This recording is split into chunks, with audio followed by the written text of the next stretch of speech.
Nick. This is Jack. It's Thursday, the new Friday, February 6th, and today's pod is the best one yet. This is a T-Boy. The top 3 pop business news stories you need to know today. If enough Yetis leave a comment today that they want a Super Bowl podcast, Jack and I will make an entire business-themed Super Bowl podcast. I got a few stories in mind already. Oh, I got a surprise for you too. What do you got? Oh, well, yesterday we did the story about the Philadelphia Eagles offensive line. Yeah. They weigh 1 metric ton, those 5 linemen together. Yeah. You know their specialty? The brotherly shove. The city of brotherly love does the brotherly shove with those 5 guys. It's a work in progress, Yetis. We're going to get on this. In the meantime, 3 fantastic stories for today's show. Jack, what do we got on the pod? For our first story, Waffle House is now charging a 50-cent surcharge for each egg that you order. Oh my omelet! So Jack and I are going to tell you who to blame for America's current egg-flation situation. For our second story, Chinese tariffs began Tuesday, and they're hitting Temu and Shein with a double whammy. But the best person to explain the China tariffs is actually Barbie. And our third and final story, how did Snickers become the #1 candy bar in America? It's because of Betty White, a Super Bowl commercial, and Sigmund Freud, the therapist. But Yetis, before we hit that wonderful mix of stories, Fantastic mix of stories. Love today's mix, Jack. The newest job in America didn't exist 2 years ago. TikTok coach. TikTok coach, not tennis coach, not executive coach, not even life coach or coach. A coach for TikTok. That's it. There is no I in team, but there is an I in going viral, Jack. That's what a TikTok coach tells you.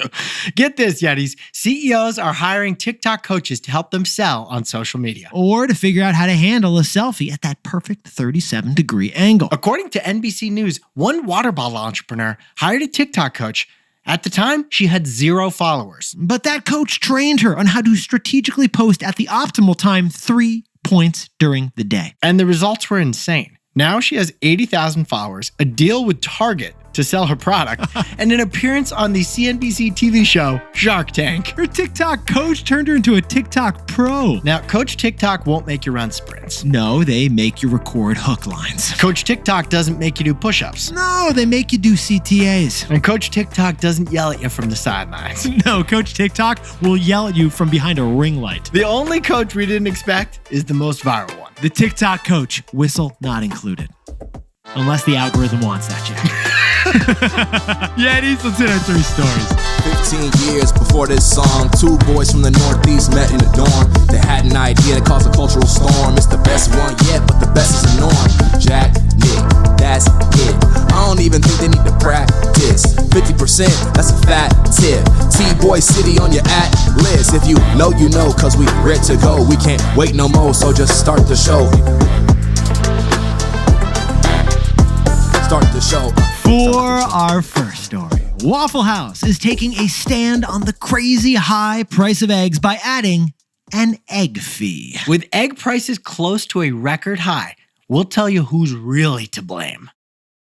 Now, Yetis, every morning, Jack and I wake up. We find dozens of potential stories for this podcast. We call it our headline hammer. And Jack, what was the wildest headline we discovered yesterday? 100,000 eggs were stolen in Pennsylvania. The thief is still at large. Who steals 100,000 eggs? First of all, Jack, I'd spill 90,000 of them on me. I'm breaking all that yoke. Also, eggs are perishable. Not a good thing to steal. I mean, is there a black market for eggs? Because egg prices are out of control again. 2 years ago, Yetis, we covered this similar story, the egg-flation situation. We called it the frittata fiasco. Oh my omelet. Because in January of 2023, egg prices topped out at a record high $4.80 per dozen, after tripling in just the last year and a half. Couple reasons for this. The main one, supply. The last 2 years, we've experienced the worst bird flu outbreak in American history.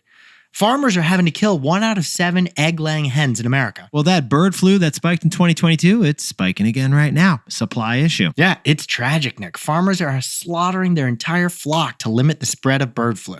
But it's not just supply. Meanwhile, demand for eggs just set a record high for the 23rd straight month. Americans love eggs. And side note, the Ozempic effect is resulting in even more egg demand.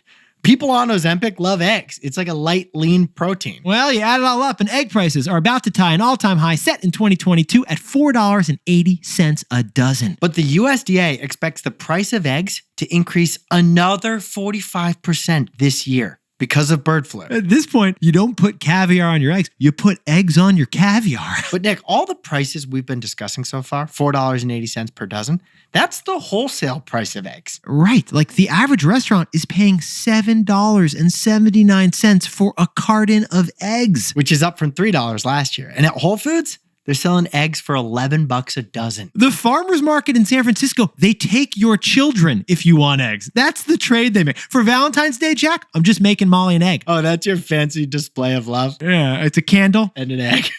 And shakshuka. But Yetis, here's what Jack and I found fascinating about this story. The latest news is causing cultural chaos for Egg-flation. We have a Waffle House warning. Here it is. America's most iconic all-day breakfast chain is putting a 50-cent surcharge on every egg that you order. Yeah, the Waffle House is adding a frittata fee. That's what they're doing. For example, if you add an extra scrambled egg on your triple play value meal, It's another 50 cents. if you order a 2-egg omelet, Another $1 more. if you order a steak and 8 eggs because you're that hungry, Jack, that is $4 and you're going to have to pay in cash on that thing. a $4 surcharge on top of the existing menu price that you see. If you bring a whole high school football team to a Waffle House in Alabama, they would bankrupt the place if they didn't have this egg fee. Now, we ran the numbers, Yetis. The typical Waffle House sells 143,000 eggs every year. And it costs them 65 cents an egg, so... Each Waffle House spends $100,000 per year just buying eggs. $100,000 just on eggs. So with the price spikes, they had to do something. But it didn't make sense to raise all menu prices. The problem is just these eggs. What we're saying, basically, is that eggs are the new guac. Eggs cost extra. Waffle House, probably not the only place that's going to start doing this. Looking at you, Wendy. So, Jack, what's the takeaway for our buddies over in the Egg-flation situation? Eggs are the perfect bipartisan reminder that presidents can't control prices.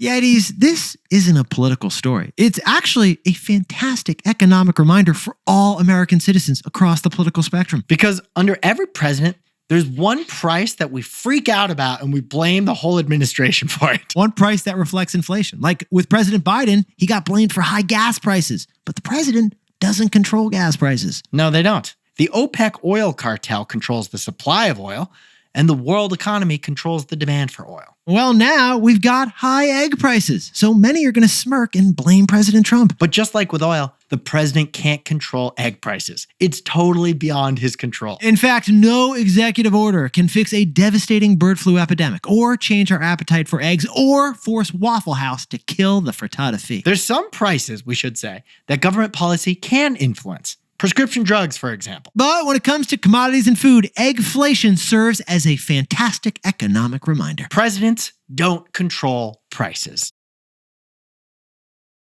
For our second story, it's the Temu tariff. Stuff you buy on Shein and Temu will arrive slower and cost more thanks to brand new tariffs. But the best way to explain the Made in China tax is with Barbie. With Barbie dolls. But Yetis, if you're feeling tariff fatigue these days, well, sorry, you haven't felt anything yet. You saw a lot of headlines about Colombia, Mexico, and Canada, but those were tariff threats. Tariffs didn't actually ever happen. Exactly, because each of those countries offered concessions, so Trump canceled those tariffs this week. But with China, China is not an ally.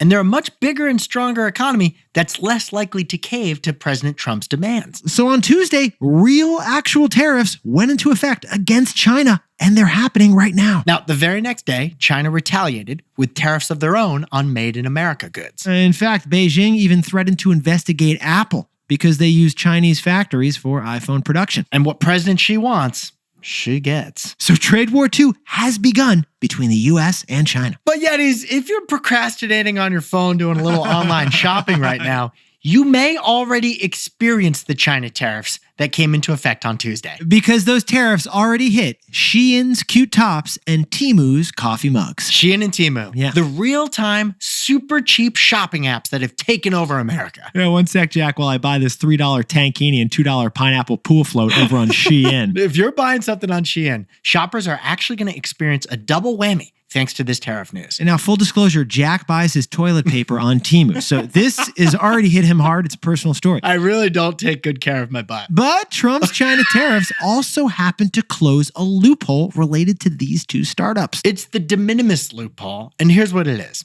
Temu and Tian send stuff directly from Chinese factories to American doorsteps, which allows them to ship shirts and shoe racks duty-free. It's a loophole. That's the loophole. That's why Shein and Temu are so cheap. But now that loophole is getting closed, in the short term, your Temu haul is going to arrive later than it usually does. Because for the first time, Temu products will have to go through American customs. And in the long term, your Temu haul is going to get more expensive. Right, because for the first time, you're going to have to pay duties and a new 10% tariff fee on those Temu products. So if you're shoppy till you droppy, Yeah, Jack. you're in for some bad news at Shein and Temu. But Jack, I gotta ask, for the sake of your Temu toilet paper, who actually pays these China tariffs? We buy a lot of stuff from China. It's not Temu and Tian. But who actually pays the tariffs isn't always clear-cut. So the best way Jack and I can explain who ends up paying the tariffs is through Mattel and Barbie dolls. So Jack, what's the takeaway for our buddies over in America? Nobody wins with tariffs. Everyone loses a little. Nobody wins with tariffs. Yeah, it is a funny thing, but Jack and I actually first said that back in 2019 during the first trade war. And one of our legendary listeners actually put it on a pillow for us. Amazing. We still have the pillow. Yeah, we don't. We left it at Robinhood. Stupid mistake by us. But now that tariffs are a thing again with Trade War II, it reminds us who loses with tariffs. And the answer is Barbie. And we'll explain with Barbie. Mattel announced yesterday that higher prices are coming, since almost half of their toys are made in China, including the Barbie doll. So Mattel's profits could shrink if they pay the 10% tax as Barbie arrives in America from China. Or, more likely, the consumer is going to lose because Mattel is going to pass on that tax to us with 10% higher prices for the Barbie dolls. Or the owner of the factory in China could lose if they lower the price of their manufacturing of Barbie dolls to offset the tariff. In practice, it's a mix. It is. The factory lowers the price a little bit, Mattel's profits shrink a little bit, and us consumers pay a little higher price. The only winner, you could argue, is the United States, who collects that tariff tax. But that tax revenue gets erased because China is retaliating on our tariffs with their own tariffs. So add it all up, and overall, we end up buying less Barbies. That's the end result.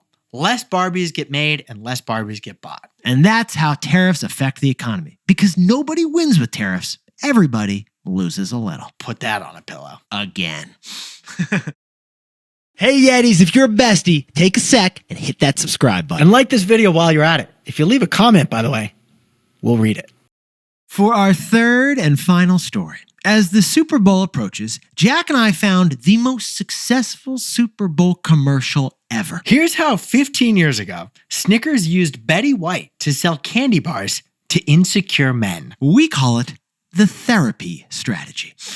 But Jack, back in 2010, what was going on? Can you lay the economic context for us, please? The Great Recession was still happening in the wake of the financial crisis.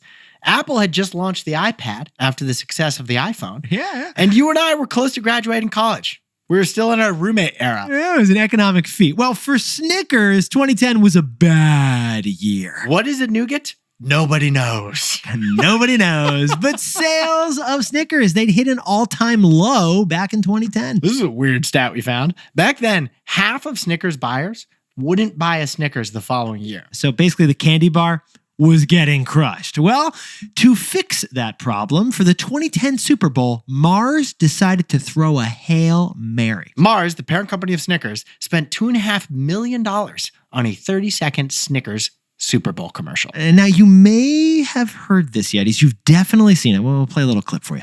Mike, what is your deal, man? Oh, come on, man. You've been riding me all day. Mike, you're playing like Betty White out there. That's not what your girlfriend said. Baby. Eat a Snickers. Better? Better. So what happened is after eating the Snickers bar, the guy transformed back into himself. He was no longer Betty White. He was no longer Betty White, the 88-year-old golden girl. Comically playing a tackle football in a muddy field. And what was the tagline of that commercial, Jack? You're not you when you're hungry. And what was the result of that commercial, Jack? Snickers sales surged after that commercial. Get this. After falling double digits for a decade, Snickers sales surged 16% after that ad. Suddenly, after the Saints won the Super Bowl, Snickers was selling out in aisle 6. Within 2 years, Snickers had become the #1 chocolate bar on planet Earth. So this was the year 2010, the early days of social media. Yeah, good point, Jack. Snickers commercial was so good, it got 400 million unpaid impressions. People loved talking about it on Twitter and Facebook. And that unpaid media value was worth 11 times Snickers' initial investment in the commercial. Here's a wild bit about this story. It wasn't just Snickers that got a bump. Betty White's career got a bump too. Yeah, Betty White got her own Betty White bump out of this. The Super Bowl ad resurrected the career of the late, great Betty White. She went on Oprah, she went on Jay Leno, she went on Ellen, she even hosted Saturday Night Live at the age of 88. All because of a 30-second commercial on TV for a candy bar. Now, why was this such a powerful commercial, Nick? Well, the first thing we noticed is that it repositioned the job of Snickers in your daily life. Before this commercial, people thought of Snickers as a candy bar. It was a nice-to-eat treat for yourself. But after this commercial, Snickers was seen more like a protein bar. You need to eat it for critical energy. So after laughing about 88-year-old Betty White getting gang tackled into a mud puddle, you changed your mind about that Snickers bar. But besties, Jack and I jumped in T-Boy style, and we discovered that it wasn't just Snickers' strategic repositioning that made it such an effective ad. It was actually something deeper. So Jack, what's the takeaway for our buddies over at Snickers? Great advertising acts like your therapist. Lie down on our couch, Yetis, because there is a Freudian depth to an effective ad. According to the team that did that Betty White Snickers commercial, the target for the ad was young men. So they touched on a common psychological insecurity among young men. Being left off the team, like not getting to be one of the guys. So the deeper meaning of this Betty White commercial, if you're hungry, you'll be seen by the guys as weak. So eat a Snickers and the guys will then hug you again and you can get right back into the game. That's a psychological level of depth that would make a Carl Jung cry, wouldn't it, Nick? Yeah, would, Jack. In fact, that insecurity was so universal among young men, they redid that ad in 80 countries for Snickers. They actually made 10 versions of this commercial, touching on other common psychological insecurities of both men and women. Yeah, like Snickers said, the ones targeting women touched on the insecurity of looking like a diva. This campaign ended up being Adweek's Campaign of the Decade and won awards at the Cannes Lion advertising festivals. But most importantly, it saved Snickers because Snickers thought like a therapist. And capitalized on the insecurities of men.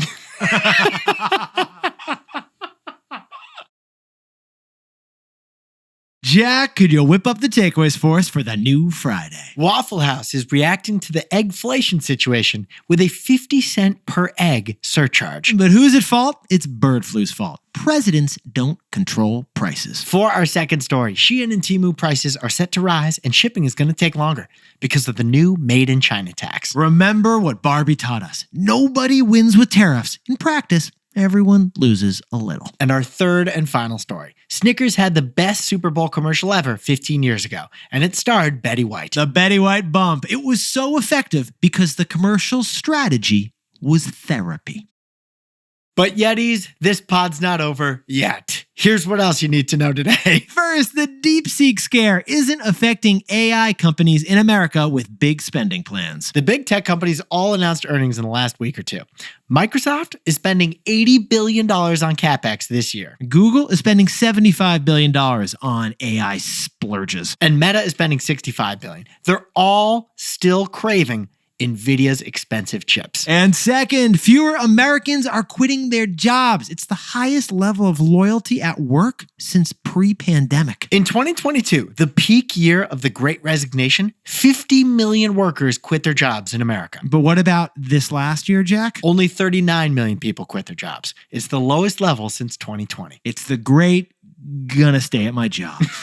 And finally, Uber announced earnings, but the big surprise was actually Waymo robo-taxis. If you're in Austin, Texas right now, open up your Uber app. Yeah, give it a You're going try. to see an option to join a wait list Interesting. for RoboCab rides. It's now part of a partnership with Waymo and Uber. In Tesla's last earnings call, Elon pledged that this summer, self-driving Teslas would be on the streets of Austin with no driver behind the wheel. So it's basically a self-driving race in the Lone Star State's capital. Uber and Waymo versus Tesla. Now, time for the best fact. Yeah, this one sent in by Catherine Y. in lovely North Carolina. Yesterday, we did a story on Spotify, and we compared their earnings to the boy band Hanson. We said that Hanson was a one-hit wonder. But Catherine pointed out that Hanson is far from a one-hit wonder. They're a 30-year multi-hit wonder. I think Catherine is one of the girls I went to elementary school with. Oh, who yeah, had yeah, like a dozen Hanson posters on their bedroom wall. With accompanying CDs. Get this. Hanson actually had 3 albums in the top 20 albums in the US, and they've been producing music for 30 years. They had an album come out just 2 years ago. They're not a boy band anymore, though, because they're like 50. They're a man band. Yeah, they're a man band. Hanson also has their own record label, their own beer company, and they go on tour almost every year. Bop. Those are the only lyrics I know from the song. Bop. That's actually the only lyrics in the song, Jack. Yetis, you look fantastic today, whether you got your TikTok coach coaching you or not.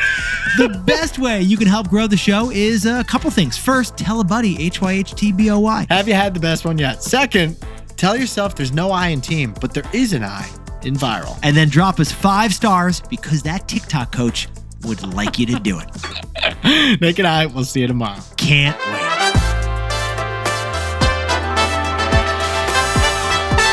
And before we go, a happy 42nd birthday to Sarah and 6th birthday to Camille in Ellicott City, Maryland. Jack, a mother and daughter of Yetis with back-to-back birthdays, baby. Nick, you know we're expecting our 3rd kid? I know, you could be like that. The due date is February 28th. Alex's know. birthday is March 3rd. They could have the same birthday. And Chelsea McKnight is celebrating a birthday in Harrison, New Jersey, and a happy National School Counseling Week to all the school counselors out there. Congratulations to Stephen and Corey Hoffman in Chicago, who just had a new baby. Yeah, nothing like logistics when it comes to a baby. And Claire Ross and the entire Mix Eat Up team in Detroit, Michigan launched a personalized restaurant recommendations app. They're fans of Gramercy Tavern, and it is fantastic. They bootstrapped their first fundraise and got a huge congratulations from us right now. Can't wait to check it out. And Curl Dirt King in St. Louis is the MVP of his soccer team. OG Yeti turned the whole team into besties, Jack. Thank you, Carl. And our buddy Santi, whose Latin American shopping app, Sam, is surging right now. Jack, I ran into Santi in the ferry building. You showed me the app. It looks fantastic. And to anyone else celebrating something today, make it a T-Boy. Celebrate the wins. This is Jack. Nick and I both own stock in Apple and Spotify. Quiche? No capiche.